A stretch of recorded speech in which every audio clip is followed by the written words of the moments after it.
T-minus 20 seconds. Stage 2 tanks pressing. What's the problem? Nothing right now. Nothing. I'll say go for launch. T-minus 10, 9, 8, 7, 6, 5, 4, 3, 2, 1.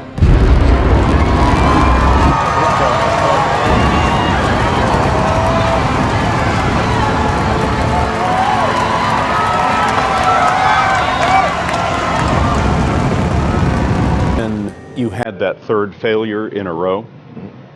Did you think, I need to pack this in? Never. Why not? I don't ever give up. I mean, I'd have to be dead or completely incapacitated.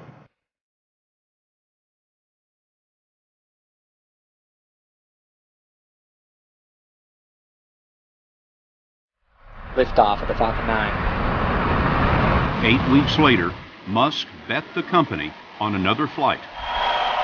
We have liftoff. This time around, everything worked. Perfect. If that fourth launch hadn't worked, that would have been it. We would have not had the resources to mount a fifth.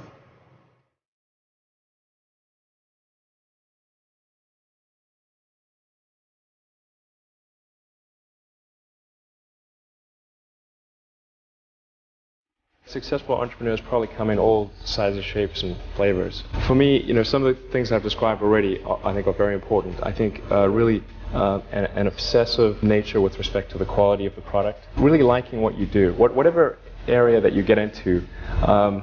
Given that even if you're the best, there's always a chance of failure.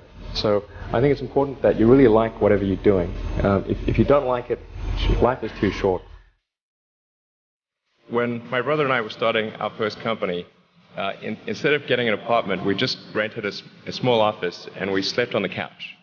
And we showered at the YMCA, and we had just one computer, so the website was up during the day, and I was coding at night. 7 days a week, all the time. I mean, you need to work super hard. Work hard like every waking hour. It was a week that shook Wall Street and indeed the world. And a realization that the economy may still head into a deeper downturn.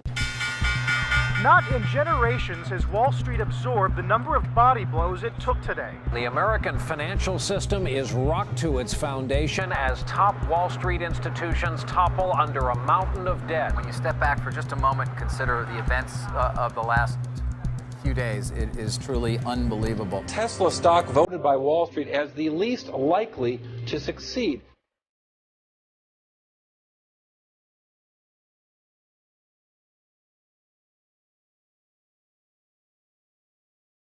You put $90 billion, like 50 years worth of breaks into solar and wind, to Solyndra and Fisker and Tesla and Enter1. I mean, I had a friend who said you don't just pick the winners and losers, you pick the losers.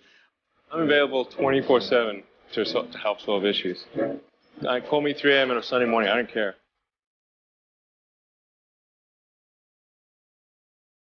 We didn't just repay the principal, we actually repaid it with interest and a bonus payment. So ultimately, the U.S. taxpayer actually made a profit of over $20 million on this loan.